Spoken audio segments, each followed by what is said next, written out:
a lot of people talk about failure, having an environment that's failure friendly. How can a business create an environment or community that allows for you to learn and embraces kind of the failure mindset? Yeah, I think the biggest thing that people have to do is get over their own fear of failure, or at least reframe it for themselves. I know that there are corporations in the Bay Area in California that refuse to hire anybody that has not had at least $1 million failure.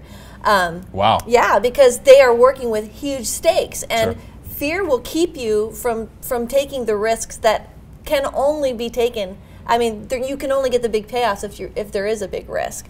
So it's interesting. The more risk averse that we become, the less likely we are to become ingenuitive. The more we're willing to settle for things. People hole up in their little cubicles, not just in work cubicles, but the cubicles of their minds when they're afraid of failure. So yeah, the first thing is to recognize that failure is not your enemy. Actually, there has been no ingenuity that has happened on the planet that you could find, I would wager, without having had some level of failure that has brought it. We have failure to communicate. We'll invent telephones, you know.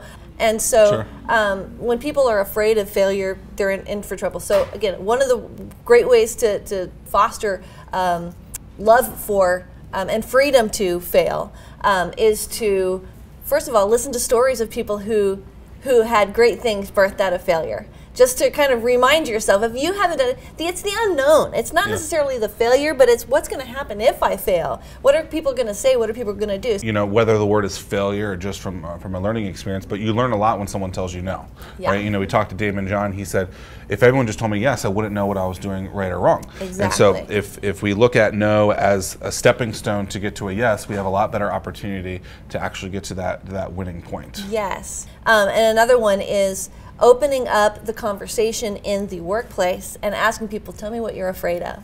Let's talk together about why we're afraid of taking this risk. And then talking through what are the benefits if we take this risk, what are the risks, and are we willing to step out there? But recognizing that those fears are there, and then talking through how to combat them can also be helpful.